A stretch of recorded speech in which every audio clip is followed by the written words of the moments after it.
So today we're joined by Representative Mihaela Plesa, who represents Texas House District 70 in Collin County. She's the first Democratic woman to represent the county and is the first Romanian-American elected to the Texas legislature. We're going to be talking about issues and important priorities like Everly's Law, which she was able to pass this last legislative session, school funding, property taxes, IVF protections, and more. So let's go ahead and get started with the conversation. Welcome, Representative Plesa. Thank you so much for having me, Gwen. Looking forward to our conversation. Same. So then let's go ahead and get started. So we all have a backstory that is worth sharing, that pushed us or motivated you to vote or to go ahead and run for office. What part of your background most shapes that, and how does that influence your legislative record today? Well, I think, for me, I was born and raised in my district. My community is what gave me the opportunity to be a state representative. It was my public schools. It was the opportunity to start a small business, right here in North Texas. And then, in 2016, a lot of things changed for me. I kind of started looking at my business differently, the education that I received, and the opportunities that I had, as a Texas woman differently. And I looked at my fiance at the time and I said, hey, I feel like I need to get involved more than just voting or volunteering or donating to campaigns. And so what I did was a lot different than what most candidates or state reps do. I actually sold a portion of my small business and went to Austin and was a legislative staffer for 8 years before I ran for office. So I started off just like a basic intern. I had a master's degree in my 30s interning at the state capitol, right? But that experience, starting again from the bottom, working my way up to legislative director and then so on, really taught me not just why I want to run for office, but how to be successful as a lawmaker once I got elected. Because one thing I said a lot on the campaign trail, it's not just about being elected, it's also about being effective. And so that is really kind of what started this whole journey and really breaking barriers here in Collin County. And I'm really proud to represent the district that raised me and really honored to have the opportunity to give back in this way. Yes, I can see where that would make a difference, especially being a legislative aide. When I've been in Austin and seeing how they book it, it's pretty impressive. So I'm glad you did that, and it does helps you understand what is effective and what is not. Absolutely. And one thing that I got a lot being, the first Democrat elected in Collin County to a legislative office in 30 years, one question I got all the time on the campaign trail was, well, you're going to be in the minority party. How are you going to get anything done? And so that was really the mentality that I went into my very first session in 23, wanting to prove that just because I'm in the minority party, it does not mean that's not an excuse for not Mhm. getting bills passed, for not trying to collaborate, especially across the aisle. I understand there's a need for an opposition party, but really our constituents want us to work for them. And so that's what I'm really excited I had the opportunity to do my 2 sessions so far in the legislature as a member. Yeah. Well, let's talk about that effectiveness and crossing the aisle to get things done effectively. Everly's Law, House Bill 37, was just passed this last legislative session, took effect in September. It is the Parental Bereavement Care Initiative. So, what story or gap in coverage or gap in services motivated you to fight for Everly's Law? Well, Everly's Law is just such a fantastic story, not just because it's good legislation, but also because it brings it back to the people and what our job is really supposed to be about. It's supposed to be about representing them. And, back in the olden days, before we had, so many stakeholders and so many lobbyists and so many associations in the Capitol, legislation would come to reps from the community. And that's where Everly's Law started. It literally started from me knocking on a neighbor's door in 2022, someone who didn't really want to have a conversation with me, but later said, hey, you asked me a question as to what can the state do for me. And that's when she told me her and her husband's story about their loss on their first pregnancy. It was 2018. It was her first pregnancy, and the most horrible thing happened. Katie Talman received the worst news ever, that her twins were not going to live. And at that moment, things started happening in their lives that they didn't expect, and that really they weren't prepared for, and the state really wasn't prepared for. It's what we do and how we treat families when we give them the news, but then how we treat them as the pregnancy is continuing, and then obviously when they're giving birth. And so many families in Texas are experiencing stillbirths and infant loss. Texas right now is seeing some of the highest numbers in the nation. And right here in North Texas and Fort Worth, we're seeing the highest numbers of infant mortality. And so this wasn't a singular issue to the Talman family. The issue was is that stillbirth and infant loss carries a lot of shame. And so that's where we figured out how to craft this bill. How do we create the trauma informed care for parents during the pregnancy and then after loss of the pregnancy? How we are training our nurses and our maternity staff, what kind of technology is available to parents. In different countries, they've been using cooling devices and cuddle cots for many years now when they're dealing with infant loss, just to give families a little bit of extra time. And that's what was very specific with Katie's situation, is that she had family from out of state. And when they lost Everly, there was no time for the family to come in town and meet their niece or meet their granddaughter. And those experiences carry a lot of value. They help families deal with the trauma, and they help families want to, in a sense, move on with dignity. And so that's what Everly's law is trying to do. I didn't realize that no other state had implemented a law like this when we were drafting it. I had no idea that we were going to be creating the golden standard for the nation around how we treat families when we give them this devastating news and the options that we're giving them. Because that's what this is all about, giving more families options on how they choose to grieve the loss of their loved one. Yeah, that makes sense. I can't help but think, and I've talked to a lot of legislators, they have noted that um, when you ask that question, you go and you knock on the door and say, what's important to you? How do you want government to work for you? They expect those kitchen table issues. Well, my insurance, or the taxes are too high type stuff. But for so many, it was that issue that you just don't think about that impacts so many folks. So that to me is a sign of an effective legislator who is actually listening when they knock on the door. And it's not just about lip service.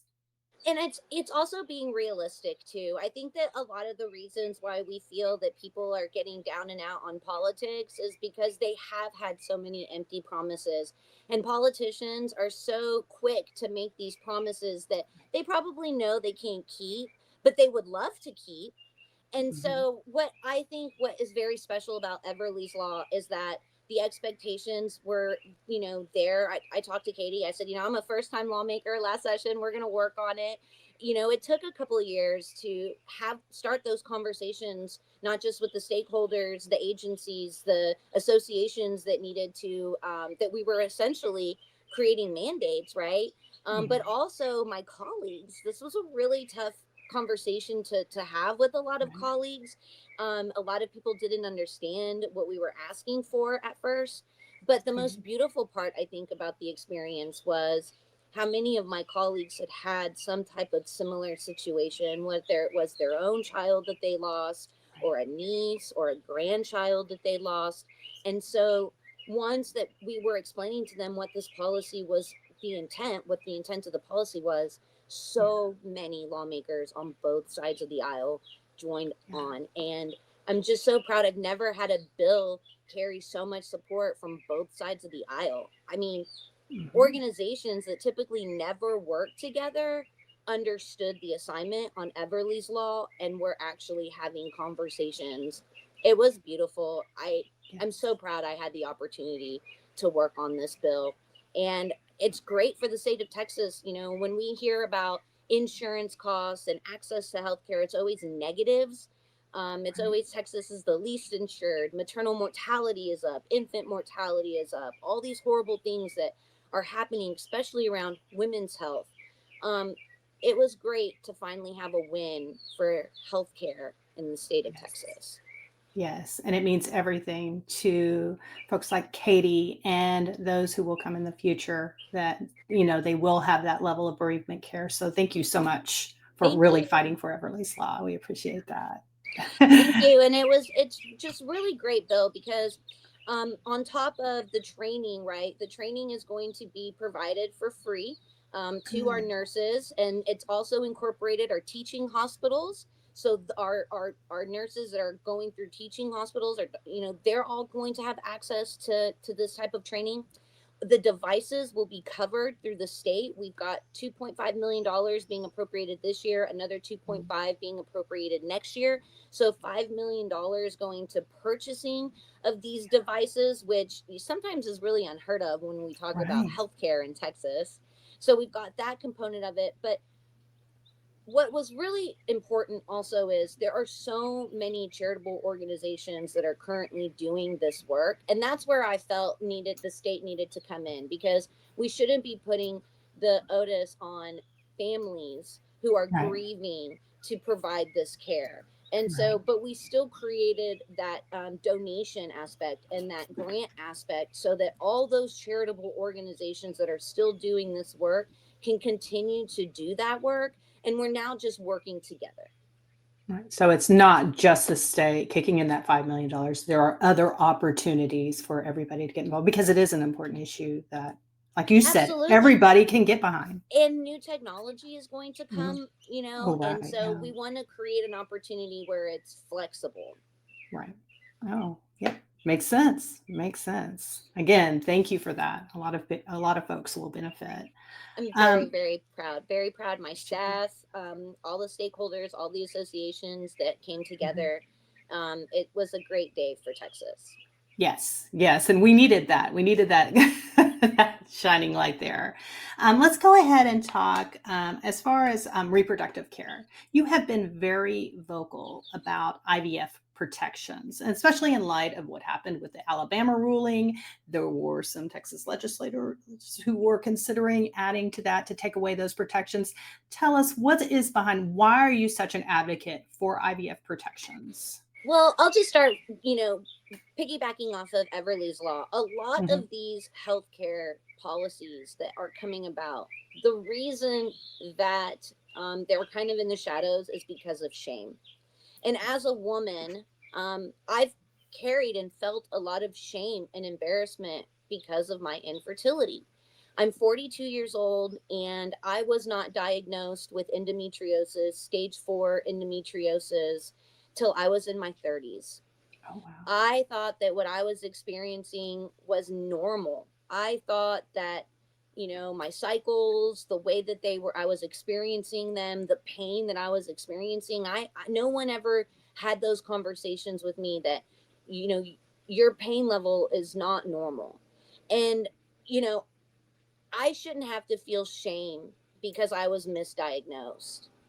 Yeah. And it took a lot of internal work for me to realize that my worth as a woman doesn't come from my ability to reproduce, because a lot of society makes us feel that way. Yeah. And so when the attack on IVF started happening a few years ago, we saw multiple states bringing forth legislation, making it more invasive, making it more expensive. I just couldn't sit silent anymore, because all those emotions that came back of the shame, how expensive it was. And it's not just me, my partner as well, my fiance as well, the pain that men deal with. We never talk about those things because it's not always the woman who can't, Mhm. who is having difficulty. Sometimes it's the man. So I think that starting these conversations is very, very important for a healthy society. It's important for women to not carry shame. It's important for men to have an opportunity to speak up, to say how it affects them, their perspective of Mhm. watching what their families are going through. And so that's why I decided to speak up, because I don't think, that women should carry this burden around. And I felt like if I said, hey, look, I'm 42, I've wanted to have a child, we've tried, um, I'm still trying, I'm still have hope. But Mhm. IVF isn't, a lot of times the misconception is that you do a round of IVF and you're going to have this beautiful baby. IVF is a gamble. And I think that a lot of people who have not experienced, and it's not just IVF, there's all types of alternative reproductive technologies, right? And if we start with IVF, if we start regulating it, what's going to be next? Is it going to be surrogacy? Is it going to be all different types of alternative reproductive Right. technologies? And in other countries, they are advancing reproductive technologies. They are doing Mhm. so many amazing things to help families grow. And I would hate to impede on any of that, because I know that the American dream starts with, creating a family. It does. Yeah, yeah. But And so I yeah. think that for me has always been something that I it took a lot of struggle, but I also want to be, a person that shows that we can have these conversations and there's no shame tied to it. Absolutely. Yes, I agree completely. Um, when you, because the bills that I think there were a couple of bills that were introduced that would have eliminated those protections, um, they stalled.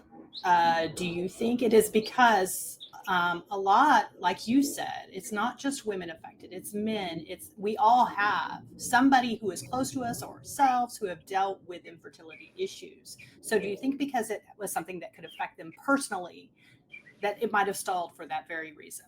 Well, I think that a lot of times these lawmakers, especially new lawmakers, they file bills because they sound good to them, Mm-hmm. and so they're like, oh, we're going to make, women implant all the embryos. And so it sounds, maybe in theory, right?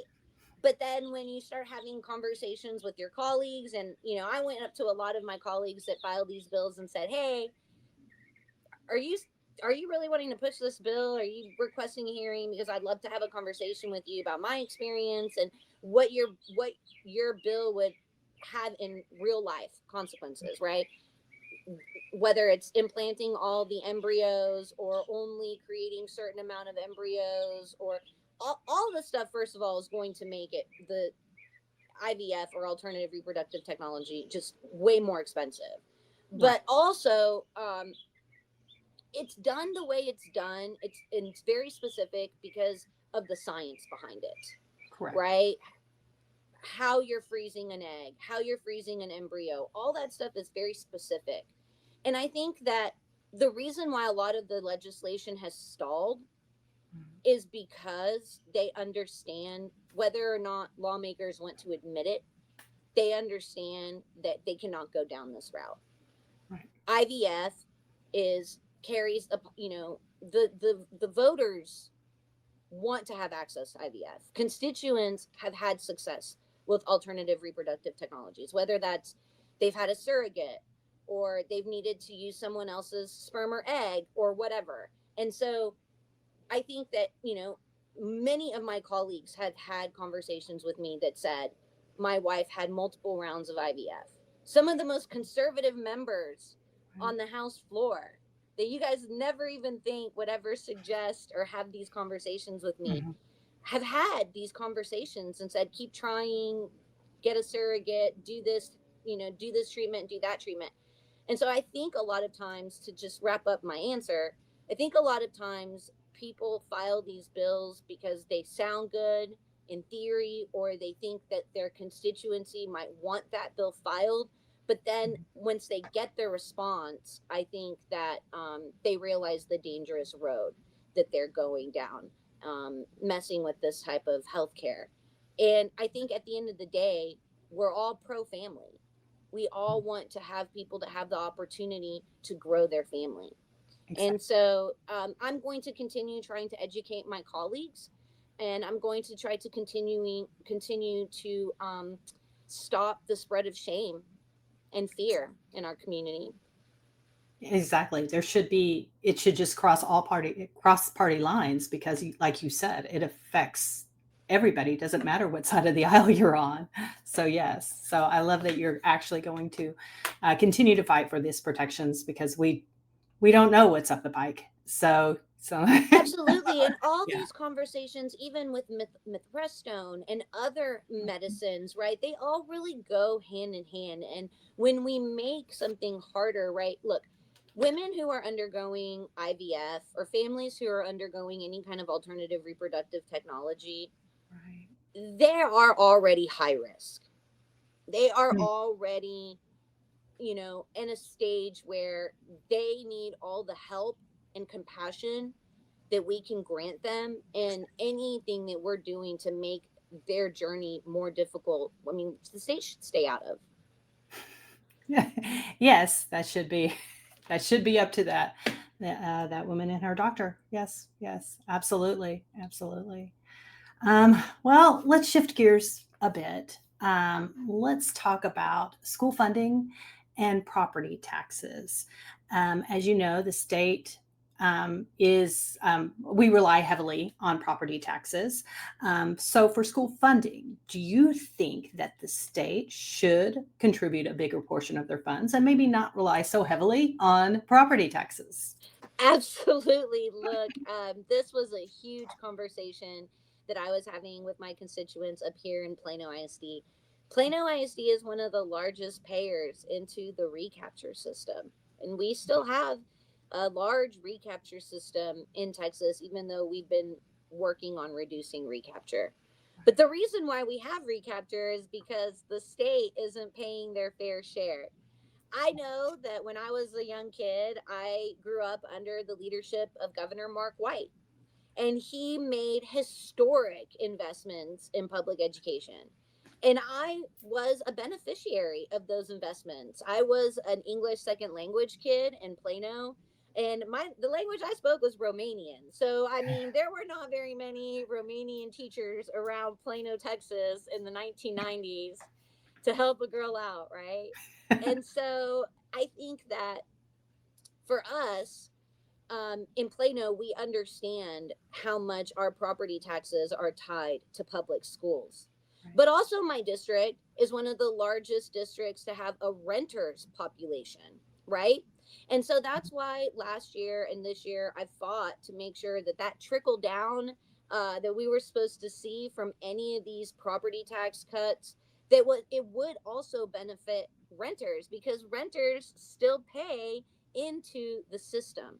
Right. And so at the end of the day, what we know to be true is that if we were to increase the basic allotment, right, the basic number that goes per student for their education per year, Texas is, one of the lowest when it comes to the national average. We need to raise our basic allotment by about $1,400 to hit the national average. That's just to be average. That's not even to excel. And I Right. represent, Plano is the city of excellence. So we like to excel up here. But Yeah. I say all that to say, if we were to increase the basic allotment, even by $1,000, that's not even getting us to the median. We would see our property taxes go down. That would be Mm. automatic. Right. The issue is that we are putting so much of a chokehold on our local municipalities. We are stifling our local communities, our local ISDs. That is why they feel like they have to be forced to increase our property taxes, because the state is refusing to do so. And look, I'm going to just say it how it is. This is on purpose. Our Republican leadership has purposely and intentionally defunded our schools, moved the goalpost on us in the middle of the school year when it comes to accountability and A through F gradings and things like that. That is intentional, because our governor has unfortunately taken $12 million from Jeffrey Yass, a voucher pusher. And now, just this week, he gave our governor an award, thanking him for passing the largest voucher scam in the nation. And I'm concerned. I'm concerned because all these conversations that we had about the STAR test, about children with disabilities in our classrooms. Any family that gets that voucher will not benefit from the conversations that we had this session, whether it was how we're testing our kids, how we're holding our school districts accountable, because private schools don't have to fall into that accountability measures. Their Exactly. tax dollars, that they're getting carry no strings attached. And that's very, very dangerous. And that's why I try to pass amendments to limit, how large of a, you know, take this is going to come from our public schools. Right now it's at 1 billion, but by the end of the decade it's projected to be $8 billion. $8 billion going to 100,000 kids and 5 billion going to 5 million. That math ain't mathin'. Yeah, it's hard to believe that they're not seeing that, but that, like you said, it is by design. so, um, It's so, really unfortunate. I hate to yeah, say it. I know yeah, my colleagues, especially on the other side of the aisle, get really offended when I talk about Jeffrey S. But I mean, it's true. Jeffrey S. called our governor. You can look up the finance reports. It's the yeah. largest single contribution anybody has ever made to any statesperson in the state of Texas. I mean, follow the money. And Mhm. also, this Although was it a is, top priority for the governor. He came for his own.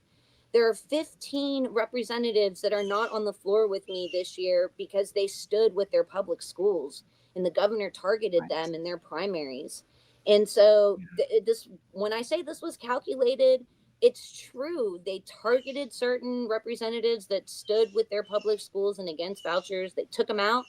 And then they had Donald Trump call in the Mhm. middle of session and say, hey, Yeah.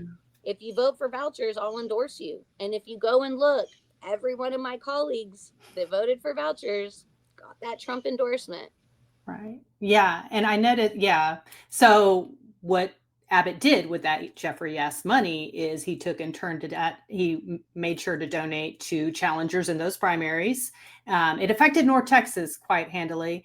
But also, what we noticed that, like you said, when Donald Trump called, folks who were traditionally for our public schools, who always voted against vouchers, I'm just going to target, say, Garin. He was always against vouchers, but all of a sudden he had to cave. And that is not how we should legislate. Absolutely. And look, we had great members on the House floor that were working across the aisle, not just Mhm. on vouchers. We were working across the aisle on public safety. We were working across the aisle on healthcare.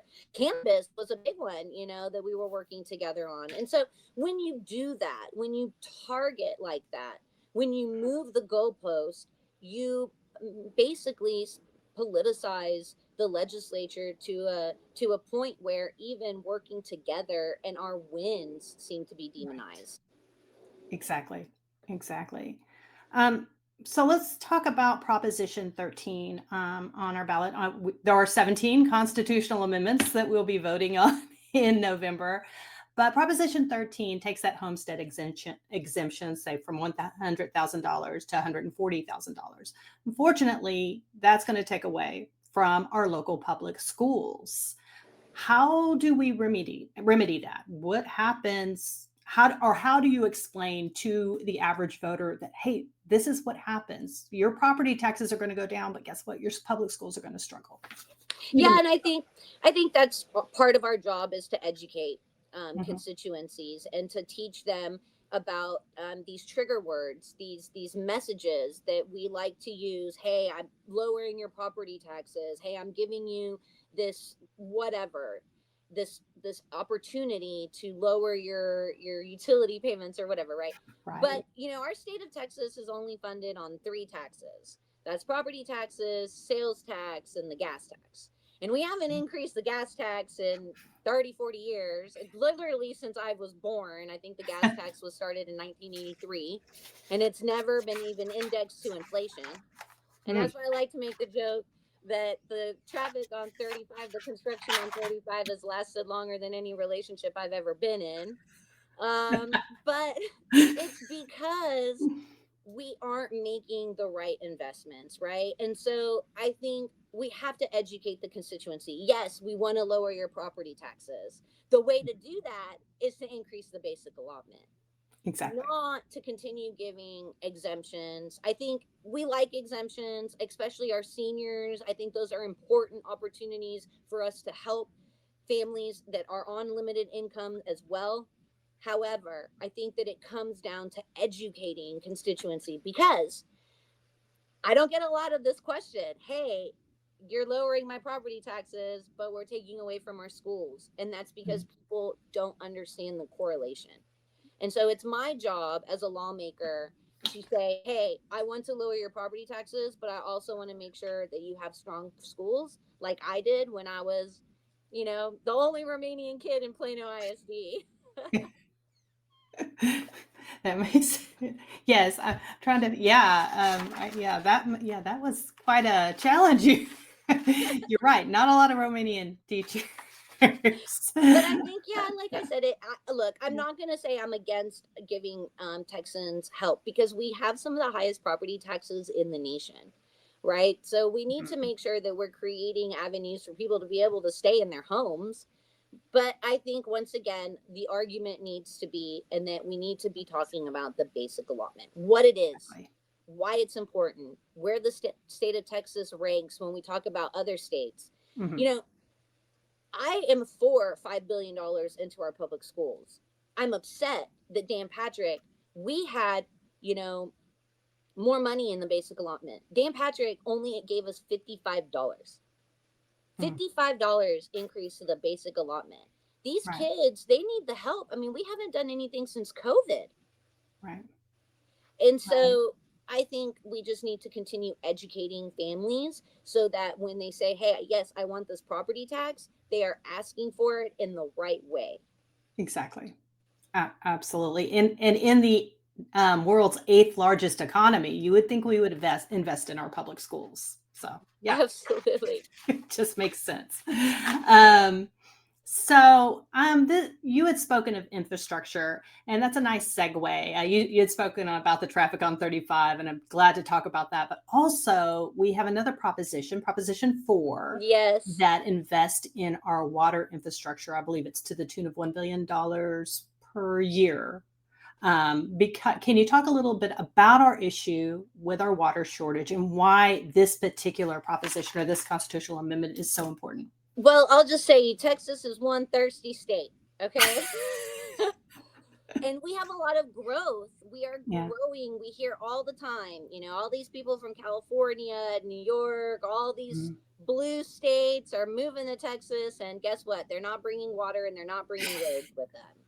Yeah. So we need to do the work, right? And I think that what a lot of people don't understand is the way that Texas gets their water, right?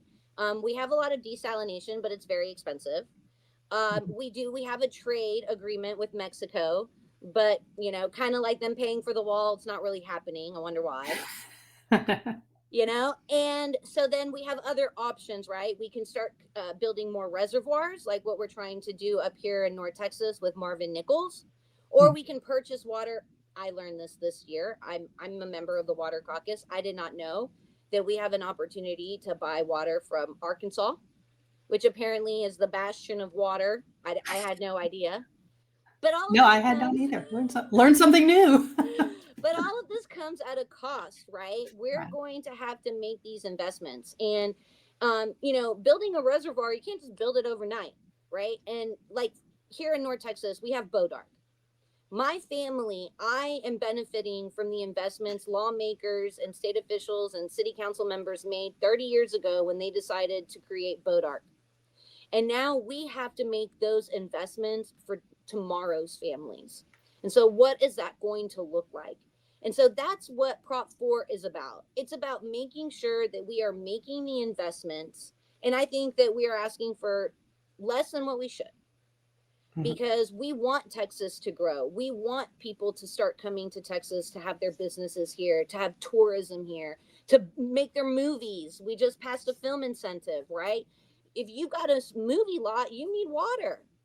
And so this is an Yeah. extremely, extremely proposition because Texas is right now, it's in a tough place when it comes to water investments, and we need to get the water to our ranchers. We need to get the water to our farms. It's not just about urban and suburban areas. It's about our rural areas that are really, really needing it more so than I think, Collin County is needing it. Like, I like fruits, I like vegetables, I like to eat meat. All this stuff relies on making sure that we have clean, reliable water sources, and also putting in the money for research. Another thing I learned this session was um, taking water out of aquifers underground, and the amount of technology needed to get that water out. You know, we have opportunities and we have options, but they are getting more expensive. And especially as we're seeing, new tariffs and things like that, we have to prepare for the future, and we have to create an endowment. We have to create a grant that is going to build in inflation. Yeah. Okay. Makes sense. So I hope I hope our folks that are listening to this consider this when you're like, I don't know what I should vote for when I see these. So Well, look, look at I that would tell for. everybody, please do your research. The ballot Exactly. language is intentionally confusing. So, Mhm. look, democracy, we got to work for it. We got to fight for it. And we've got to, get educated. So, I just would ask everybody, do your research. Something might sound good. Mhm. Parental rights sounds great. I don't know. Might want to do a little bit more research on that one. Right. Yeah. You're right. Again, one of those things that is intentionally vague. Yeah. Or Or unconstitutional, like the Ten Commandments in the classroom. I'm sorry. yes, yeah. I still have these visions of I'm a former teacher, and I still have these visions of when they get asked that question about adultery, how they're going to address that. I know, Oh, I know. ooh, ooh. So yeah, so it creates a lot of problems, and think of teachers and students as well. Um, so let's talk about the regular session versus the special sessions. What were your biggest hits and misses of the regular and legislative session? And what was there coalition building across the aisle, which of course with Everly's Law there was? And where were those misses? Where were those times when y'all did not sync up and it caused Well, I think the biggest miss is discourse? going to be on vouchers. I mean, Okay. this is going to have horrible consequences for Texas schools. Like I said, this is going to be the largest test case for ESAs or vouchers of any state in the nation. And so we really got to keep our eye on this. Passing this bill, I've told everybody in my district, and I'll tell all your viewers now, passing this district means that every session from here on out is going to be a public education session. We have to make sure going back every session from here on out that we are keeping up with our public school funding, because we did not create limits on the ESAs, and that will automatically balloon. Right. So I think the biggest miss was the way that we passed the ESA program, and it's such a large program with no guardrails. I think that's the biggest miss. But Right. I think, there were also some really big misses around healthcare, right? We're still rolling back the clock for women in the state of Texas, and especially kids with disabilities and families with disabilities. Right now, that's still a population of people that we are just missing the mark on. And the biggest one I think that I could point to is all our flood recovery stuff. We did some really great work on flood recovery. We did some really great work on rebuilding families' lives. We have to go back in next session and close some gaps on how we help children with disabilities, families with disabilities, be evacuated during, natural disasters, whether it's a flood or tornadoes, fires, right? We're missing the mark when it comes to our disability community. And I'm already in communications and contact with them to close the gaps there and make sure that we're filling those needs for those families. But I think biggest wins, right? We look at what we're doing, the large investments we're making in cybersecurity, in water infrastructure. I think we're having some really good conversations about public school funding. getting teachers back to teaching in the classroom, getting teachers to feel safe in the classroom. I think that that's an important thing. But once again, I'll say one of the largest misses again with all these mass shootings and school shootings and all these things that we're seeing in our community is not creating a space to protect the Second Amendment and second graders in our state, right? We know that common sense gun legislation is extremely popular in the state of Texas. And we need to create spaces that feel safe in our community and stop creating memorials. And Yes. so I'm wanting to work across the aisle with my colleagues to make sure that we're creating red flag laws. We're Yeah. creating safe storage laws, because gun violence is the largest killer of kids in our state. And so I think that those are, like I said, misses, but we did such great work together as well. I think we did some really great things around domestic violence. I was honored. This is October is Domestic Violence Awareness Month, and I was honored to work with Retta Bowers on a very personal bill for her on how we treat domestic violence victims, especially ones that have restraining orders. And so I think that was a huge win for women and for families in the state. And I look forward to continuing to collaborate with my colleagues, whether they're red or blue, to make sure that we're passing the right legislation. Look, it's only 140 days every 2 years. It's not a lot of time to do a lot of work. And sometimes we get caught up in personalities and we do more damage than good.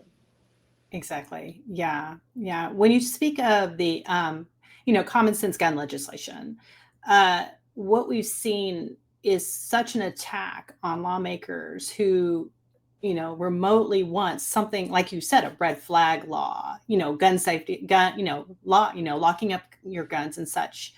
Uh, do you think that's because of big dollar donors, corporations donating, or like the NRA and You know what? I think that that might have been the case before, but we've got Mhm. big dollar donors and all kinds of things. I think that it's just a fear. Once again, we're just in a place where we're just really, really afraid. And we've created such gerrymandered districts that people only have to talk to their primary voters. We don't have a lot of districts like House District 70. I'm one of the only competitive seats in the legislature. So the way I represent, the way I show up every day for my community is going to be different because I talk to everybody, whether or not they voted for me or not. I'm always trying to prove that I'm representing everybody in my community. We might not always agree. I might not get you on this one, but maybe I'll get you on the next one.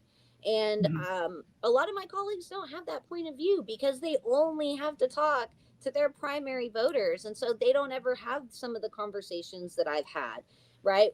They probably don't ever knock on a Democratic door once during their campaign, and I knock on a lot of them. So I have to have those conversations with independents, Republicans, Democrats, whatever their Mhm. political, non-politically affiliated people, right? So I think that conversations are the foundation of a strong democracy. Conversations with our constituencies and gerrymandering, um, this stuff has really hurt our democracy. And I've noticed that when I talk to some of my Republican colleagues, I might be the only Democrat they've talked to all year long.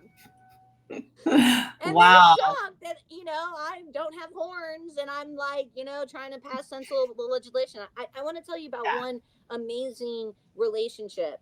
David Okay. Lowe and I, we don't agree on much. Okay, we do not agree on much. This gentleman votes no more than anybody I've ever seen in my entire life. But we worked on two bills together this past session. Okay. One of them was signed into law. One of them, he JA'd a Democrat bill and it was signed into law. And I'm not saying this to throw my friend David Lowe under the bus. I'm saying this because David Lowe had a priority to deal with juveniles in detention Okay. and our correctional facility workers, Okay. state employees. And those are some of my priorities too. Criminal justice reform, kids and juvenile, the conditions that our men and women work in jails. Those are my priorities too. We found common ground and we worked to make sure that we got a bill passed to make sure that if you are a veteran, that we are identifying you once you get caught up in the criminal justice system, and that we pair you or that you have men and women in the jails that have veterans training. so that they know how to interact with you, because you come from a military background and you might have different needs as a veteran, especially someone who's seen war theater. So I'll end on a positive. David and I, we don't agree on much, but we sure made sure that if you're a veteran caught up in the criminal justice system, that you're treated with dignity and respect, and that if you're working in the criminal justice system, that you have the training that you need to succeed in your job. It just that simple. You can find common ground, and I'm glad that you did. And I would have never known David Lowe would have. Yeah. So, but yeah, that is great. That's great news. And it should be celebrated. It shouldn't be he shouldn't be attacked for it, which can sometimes happen within the party. Same on the other end. And that's why I try to tell people, look, I understand the opposition party. I understand we have to stand up for democracy. We have to push back against tyranny and authoritarianism. Right. I'm all for it. We did that. I did that when I broke quorum. I did that when I tore up my permission slip. I am a fighter for justice and democracy. But sometimes justice and democracy means reaching across the aisle and kind of bringing people to your perspective and saying, hey, man, listen to me. And can't always make them listen, but you can continue having those conversations. Yeah. No. This is also another good segue for the next question. You've already spoken on a bill that has passed, with the bill that you had with David Lowe, or co-authored with David Lowe. Let's talk about any bill that was passionate to you that stalled. What do you think could have been done differently, or that could happen that you've learned from past experience that you might work on next time? Yes. So I did have a really, really good bill that I am going to bring back next session that kind of got caught up between some House and Senate fighting. And it's about cryptocurrencies and our senior communities, or just communities that aren't really educated on crypto or crypto ATMs. So as the vice chair of PIFs, anything that has to do with financial institutions, banks, pensions, anything like that goes through my committee. And one of the things I was working on during the interim that came on my desk was the sprouting up of these crypto ATMs. So they look like a regular ATM, but you're only purchasing or selling cryptocurrency at these ATMs. And what's happening is, obviously, fraud is coming into play here. And people are getting calls. They're saying, hey, you owe a bill, or your grandkids needs money or whatever. And so we need you to go and deposit $5,000 or whatever at this ATM to pay for your fine, your fee, or whatever, and you'll be in the clear. What happens is they don't understand. A lot of times it's senior communities, they're not understanding that once they put that money in that machine, this is a untraceable transaction. It's cryptocurrency. It's completely different than banking. So basically people are getting scammed. And so what we were trying to do is create, once again, the first of its kind regulations to identify and inform the community on what this cryptocurrency machine is, what it isn't, and what could happen. So it's just some disclosures. There was some disagreements between the House and the Senate on how that bill should look, and it just ended up dying. But it's an important bill. I'm going to continue working on. It's these new type of technologies constantly come up in my committee. The Committee on Pensions, Investments, and Financial Services is one of the most important committees in the legislature, and I'm really proud to vice chair that committee. It's one of the most underrated committees as well. I mean, I like to bank. And I believe that the people that serve our communities, like our police and fire, deserve pensions. They deserve to be compensated for their work in retirement. And all of that stuff goes through the PIFs, the Pensions, Investments, and Financial Services Committee. And so that just protecting consumers from financial fraud is another important aspect of my policy priorities. And so I'm going to continue creating new, protections as new technologies form in our state. And cryptocurrency is one of the most modern forms of technological currencies that we've seen. Right. So sometimes you just need to reintroduce that bill and make sure. Yes, we are going to bring it back. Look, our law enforcement officers want it. People who are protecting, especially our senior communities from financial crimes, want it. It's really important to just educate people on what these crypto machines are. I mean, you can probably go to your local HEB and you will see one there, and you will think it's. I thought you remember back in the day where you used to put your coins, all your loose change, and Oh, it would like, yeah. that's what I thought it was. No, it's crypto coins. It's not like quarters and pennies. So yeah, Yeah. I mean, if I could get confused, anybody can get confused. Right. Yeah. And I think there have been stories on the news where seniors have gotten that call or someone has gotten that call and they thought they were helping a relative or something. And they just were dead set on, they wanted to help out. And actually, it was thanks to the person who might have worked at the store that would help them make sure they stopped, and they had to call local law enforcement. So it is something that really. I heard a story. It was a young family. It was a new young family, and it was the guy. The guy went and put in $20,000 into this machine, thinking he was making some kind of payment on their mortgage or something. Mhm. And that, I mean, a Chase, a Bank of America, they cannot get that money back. There's no way. And so it's a loss. Mhm. And in some cases, a loss like that could bankrupt a family. Absolutely, absolutely. So better education on that so that that doesn't happen. Yeah, but that was my one bill that I Mm, was like, it was almost coming back from the Senate, and then it got caught up. But we had mhm, so many great ideas. mhm. Obviously, I had some bills on IVF, making it more accessible for families. I'm going to be pushing some legislation around endometriosis next session, because once again, this is an educational opportunity.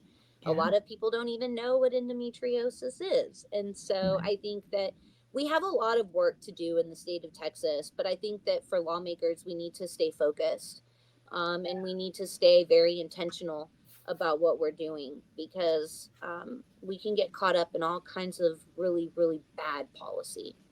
Exactly. Exactly. Whew. All right. So, in your district office, House District 70, what is one underrated resource that a lot of folks don't know about that your office provides?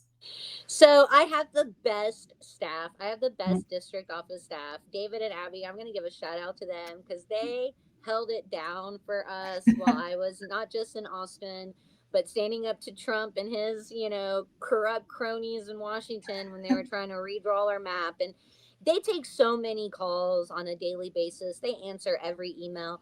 But I think the one thing that people don't realize that we can do, and I just want to let everybody know, if you've got a kid, if you've got a grandkid, a niece or nephew, if you've got a business, if you've got a retirement, we can honor those individuals with state resolutions. We can host you at the Capitol, give you a personal dome tour, take you all the way up in the top of the dome, and show you around the beautiful Capitol that I'm such an honor to serve and work in. You can be a page on the House floor and work with me during session. I had 2 pages this past session. So we create all kinds of immersive opportunities for constituencies, to really become a part of their local state government and to be recognized for their work within the community. Just this Saturday, I'm going to be recognizing 3 local businesses in my community for Small Business Saturday. And those recommendations came from the local community who said, hey, Lily's Cafe in Plano, they always let us have our Rotary meeting. They're huge, they give back to the community. Or, what other small organizations that help make HD-70 and Collin County great. We have the opportunity to recognize those businesses, those individuals, and give kids a little bit of a taste that maybe they'll want to be state reps or staffers one day. Exactly. Yes. Inspiring that next generation of leaders. Yes. Absolutely, That's absolutely. what we need. That's what we need. So that is all I have for now. Anything else that you want to share with our listeners that we might have missed or anything like that? Yeah, well, I'll just say, everybody, follow me on our social medias. It's Plesa for Texas on all the platforms. Connect with us on our newsletter. Stay in touch. Come out. We're going to be doing, Mondays with Mihaela's and all kinds of fun stuff, doing town halls, letting people know about the constitutional amendments coming up. Don't forget, this is the last week to register to vote for the constitutional election. October 6th is the last day to register to vote. And, we have done some things. I do sit on the elections committee, so we have done some things differently. So just make sure that you're checking that you're still eligible to vote, that you're at your right address, and that you make a plan to have your voice heard for the constitutional election on November 4th, I believe. November 4th, yes. Early voting, October 20th through 31st. Get it done early. Yes, yes. Absolutely. And if you're in Collin County, you're going to vote by paper ballots. Oh, paper ballots. Oh, wow. Okay. Yep, that's all right. So Representative Plesa, thank you so much for joining us. If you live in House District 70, we hope this helps you understand what's happening at the Capitol on your behalf. And be sure that you watch, share, and vote. Your voice drives what gets done. So make sure that it's heard. Thank you, Representative Plesa. Thank you so much. And I'm just going to apologize for my husband walking around in the background.